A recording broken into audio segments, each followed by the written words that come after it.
Hello everyone, welcome back my YouTube channel. My name is Kulfasha और आप सभी देख रहे हैं मेरा official channel DU education club. I hope आप सभी ठीक होंगे और अपनी अपनी स्टडी अच्छे से कर रहे होंगे। देखिए, आज का जो हमारा क्वेश्चन पेपर डिस्कशन होने वाला है वो सेमेस्टर 5th की जो आपकी हिस्ट्री है, gender in the modern world, इसके ऊपर होने वाला है। और देखिए, ये जो हिस्ट्री है मैं आपको ऑलरेडी कवर करवा चुकी हूँ। तो अगर आपने अभी तक इस हिस्ट्री को कवर नहीं किया है तो आपको लिंक डिस्क्रिप्शन बॉक्स में पूरी प्लेलिस्ट का मिल जाएगा, gender in the modern world की हिस्ट्री का। तो आप वहाँ से उसको चेकआउट कर सकते हैं। आज हमारा क्वेश्चन पेपर डिस्कशन होने वाला है जो कि बहुत ज़्यादा इंपॉर्टेंट है। देखिए, जो सोल में हमेशा क्वेश्चंस होते हैं वो रिपीटेड होते हैं, तो इसीलिए ये क्वेश्चन पेपर बहुत ज़्यादा इंपॉर्टेंट हो जाता है, क्योंकि हमेशा सोल के जो क्वेश्चंस होते हैं वो रिपीटेड होते हैं। देखिए, ये जो क्वेश्चन पेपर है ये आपका 75 मार्क्स का है और इस क्वेश्चन पेपर को आप या तो अंग्रेजी या फिर हिंदी दोनों भाषाओं में से एक भाषा में लिख सकते हैं। यानी अगर आपने फर्स्ट क्वेश्चन इंग्लिश में लिखना स्टार्ट किया है तो आप इसे को पूरे ही को इंग्लिश में अटेम्प्ट कर सकते हैं, एंड अगर आपने फर्स्ट क्वेश्चन हिंदी में लिखना स्टार्ट किया है तो आपको पूरा ही पेपर हिंदी में करना होगा। आप दोनों में से एक लैंग्वेज लिख सकते हैं। ऐसा नहीं है कि आपने इंग्लिश ली थी, अब आपको समझ नहीं आ रहा तो आप हिंदी में नहीं दे सकते। कोई भी लैंग्वेज में आप अपना एग्ज़ाम लिख सकते हैं, लेकिन पूरा एग्ज़ाम आपको एक ही लैंग्वेज में लिखना होगा, बस ये शर्त होती है, ठीक है। और देखिए, यहाँ पर बहुत सारे प्रश्न हैं, लेकिन आपको किन्हीं 4 प्रश्नों के ही उत्तर देने हैं। सभी के जो प्रश्न हैं वो सभी अटेम्प्ट नहीं करना, आपको किन्हीं 4 प्रश्नों के ही उत्तर देने हैं।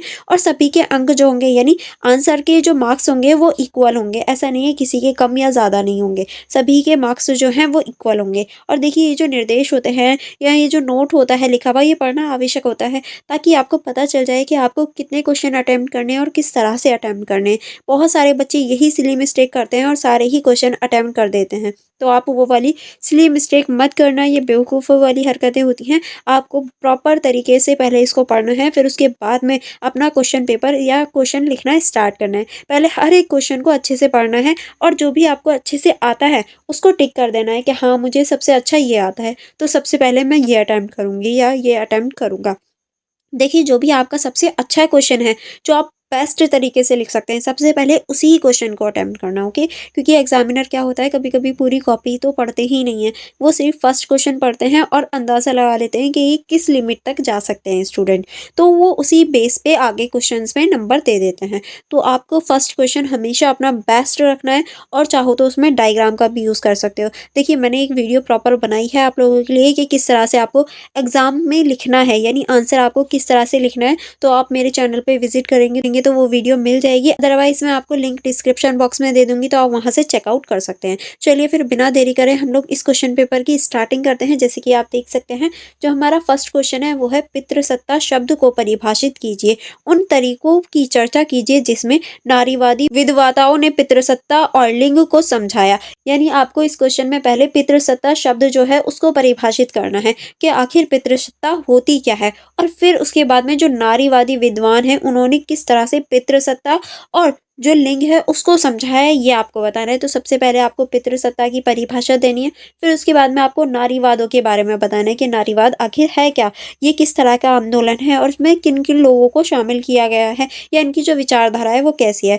फिर ये नारीवादी जो होते हैं ये पितृसत्ता के बारे में क्या सोचते हैं और लिंग को किस तरह से देखते हैं, ये आपको इस क्वेश्चन में बताना है, ठीक है। चलिए नेक्स्ट क्वेश्चन की तरफ चलेंगे। नेक्स्ट क्वेश्चन है हमारा, ब्रिटेन में मताधिकार आंदोलन में WSPU की भूमिका का मूल्यांकन करें। क्या आप इस बात से सहमत हैं कि महिलाओं को वोट का अधिकार दिलाने में उनकी रणनीतियों ने महत्वपूर्ण भूमिका निभाई। यानी आपको ब्रिटेन में जो मताधिकार आंदोलन थे उनके बारे में बताना है कि किस तरह से ब्रिटेन में मताधिकार आंदोलन हुए, और मताधिकार आंदोलन में जो WSPU है उसकी क्या भूमिका रही है महिलाओं को वोट अधिकार दिलाने में, यानी महिलाओं को मत अधिकार दिलाने में इनकी क्या भूमिका रही, और इनकी जो रणनीति थी वो किस तरह से थी, इन्होंने क्या क्या रणनीति अपनाई महिलाओं को मताधिकार दिलाने के लिए, या इनका क्या योगदान था, ठीक है।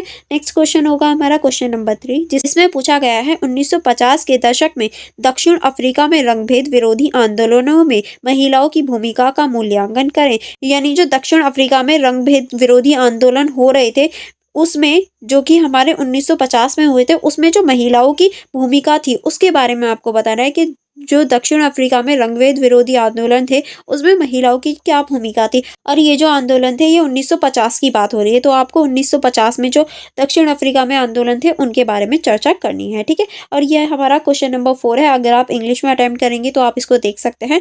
हम हिंदी वाला देख लेते हैं। यहाँ आप हिंदी वाले स्टूडेंट के लिए देख सकते हैं। जो हमारा क्वेश्चन नंबर 4 है वो है, चर्चा करें कि फ्रांसीसी क्रांति के दौरान फ्रांसीसी राजनीतिक ट्रेंड में महिलाओं का प्रतिनिधित्व कैसे बदल गया और यह हमें जेंडर की राजनीति को समझने में कितना मदद करता है। यानी आपको चर्चा करनी है कि जो फ्रांसीसी क्रांति हुई थी उसमें जो फ्रांसीसी राजनीतिक ट्रेंड था उसमें महिलाओं की जो भूमिका थी वो किस तरह से बदल गई, क्योंकि फ्रांसीसी क्रांति के दौरान महिलाओं की जो स्थिति थी और जो महिलाओं की राजनीति थी उसमें बहुत ज़्यादा परिवर्तन आया। और ये किस तरह से जो जेंडर आधारित राजनीति होती है उसको समझने में मदद करती है, ये आपको इस क्वेश्चन में बताना है, ठीक है। पहले आपको फ्रांसीसी क्रांति के बारे में थोड़ा सा बताना है, फिर उस टाइम पे जो महिलाओं की कंडीशन थी वो बतानी है, फिर उस टाइम पे जो राजनीति में परिवर्तन आए थे या ये कहें जेंडर आधारित जो राजनीति में परिवर्तन आ रहे थे वो आपको इस क्वेश्चन में बताना है। नेक्स्ट है हमारा क्वेश्चन नंबर 5। जैसे कि आप देख सकते हैं क्वेश्चन नंबर 5 है हमारा, चीन में 20वीं शताब्दी में प्रारंभ में कम्युनिस्ट पार्टी के उदय में महिला प्रशन के महत्व की चर्चा कीजिए। यानी देखिए जो चीन में 20वीं शताब्दी में प्रारंभ में जो कम्युनिस्ट पार्टी की उदय हुई थी उसमें महिला प्रशन की क्या महत्वता थी, या महिलाओं ने किस तरह से जो कम्युनिस्ट पार्टी थी उसका समर्थन किया था, उसमें प्रश्न किस तरह से महिलाओं के लिए उठाए गए थे, इस बारे में आपको यहाँ चर्चा करनी है, ठीक है। नेक्स्ट है हमारा क्वेश्चन नंबर 6। क्वेश्चन नंबर 6 है हमारा, निम्नलिखित विषयों में से किन्हीं दो पर लघु टिप्पणी कीजिए। यानी नीचे आपको कुछ पॉइंट्स दे रखे हैं, कुछ विषय दे रखे हैं जिसमें से आपको सिर्फ 2 को अटेम्प्ट करना है, ठीक है। जैसे कि आप देख सकते हैं यहाँ आपको 4 पॉइंट्स दे रखे हैं लेकिन आपको सिर्फ 2 अटेम्प्ट करने हैं। पहला है हमारा महिला इतिहास बनाम लिंग इतिहास। यानी आपको इसमें महिला इतिहास और जो हमारा लिंग इतिहास होता है इसके बारे में आपको बताना है। कि पहले आप महिला इतिहास के बारे में बताएंगे जो कि महिलाओं का इतिहास रहा है, किस तरह से महिलाओं ने बहुत सारी प्रॉब्लम्स फेस करी हैं, उन्हें किसी चीज़ का अधिकार नहीं था हमारे इतिहास में, ना वोट देने का, ना पढ़ने का, ना शिक्षित होने का। तो ये आपको बताना है क्योंकि उन्हें एक अछूत के रूप में माना जाता था। और जो हमारा लिंग इतिहास है उसके बारे में बताना है कि किस तरह से लिंग के आधार पर हमारे इतिहास में भेदभाव होता था, किस तरह से दोनों में डिफरेंस किए जाते थे स्त्री और पुरुष में। ये सारी चीज़ें आपको इस क्वेश्चन में बतानी है, ठीक है। नेक्स्ट क्वेश्चन है हमारा, प्राकृतिक बनाम सांस्कृतिक। यानी जो हमारी प्राकृतिक चीज़ें होती हैं और जो हमारी सांस्कृतिक होती हैं इन दोनों में आपको डिफरेंस करना है, प्राकृति में और संस्कृति में, ठीक है। नेक्स्ट क्वेश्चन है हमारा, रूसी क्रांति में महिलाओं की भूमिका। यानी जो रूसी क्रांति थी उसमें महिलाओं की क्या भूमिका थी, किस तरह से महिलाओं ने योगदान किया। क्योंकि देखिए रूसी क्रांति में मोस्ट ऑफ द टाइम ये था कि जो पुरुष थे वो लड़ाई लड़ रहे थे, तो महिलाओं ने एक घर की भूमिका भी निभाई, जो घर में महिलाएं रहती हैं, जो डॉक्टर होती हैं यानी चिकित्सक होती हैं, और बहुत सारी महिलाओं ने क्रांति में भी बहुत ज़्यादा भूमिका निभाई थी। तो आपको सभी में महिलाओं की जो भूमिका है उसके बारे में चर्चा करनी है, ठीक है।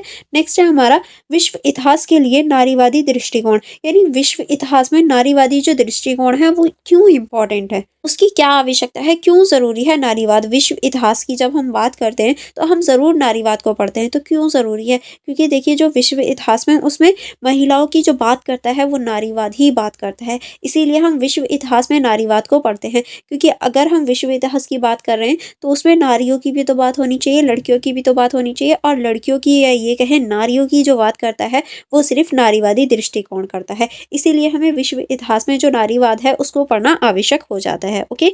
एंड यहाँ आपका जो पूरा क्वेश्चन पेपर है वो कंप्लीट हो जाता है। आई होप आपको पूरा ही क्वेश्चन पेपर अच्छे से समझ में आ गया होगा। अगर आपको कोई डाउट हो या कोई प्रॉब्लम हो तो आप मुझसे कमेंट बॉक्स में पूछ सकते हैं।